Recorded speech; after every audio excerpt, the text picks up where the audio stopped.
Streams in the desert, July 17th. I will remain quiet and will look on from my dwelling place. Isaiah chapter 18, verse 4. In this passage, Assyria is marching against Ethiopia, whose people are described as tall and smooth skinned.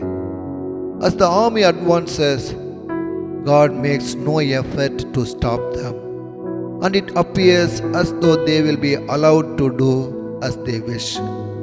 The Lord is watching from his dwelling place while the sun continues to shine on them.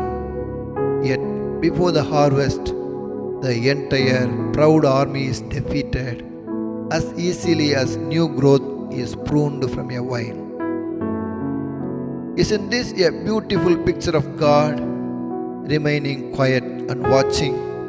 Yet his silence is not to be confused with passive agreement or consent. He is simply biding his time, and he will arise at the most opportune moment, just when the plans of the wicked are on the verge of success, in order to overwhelm the enemy with disaster.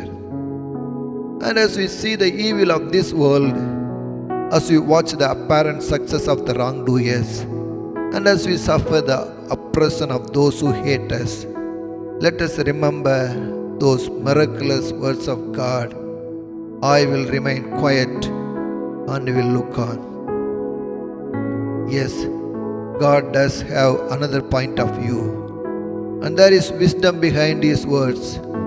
Why did he, though unseen by others, watch the sequence of anguishing events unfold in Bethany as Lazarus slowly passed through the stages of his terminal illness, succumbed to death, and was finally buried in a rocky tomb?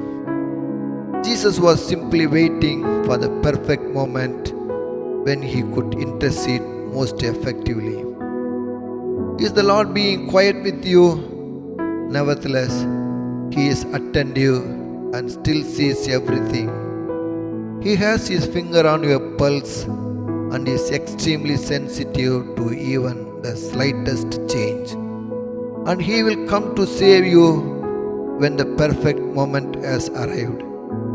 From Daily Devotional Commentary. Whatever the Lord may ask of us, or however slow he may seem to work, we can be absolutely sure he is never a confused or fearful Savior. O troubled soul, beneath the rod, your Father speaks. Be still, be still. Learn to be silent unto God and let him mold you to his will. O praying soul, be still, be still. He cannot break his promised word. Sink down into his blessed will and wait in patience on the Lord. O waiting soul, be still, be strong. And though he tarry, trust and wait. Doubt not, he will not wait too long. Fear not, he will not come too late.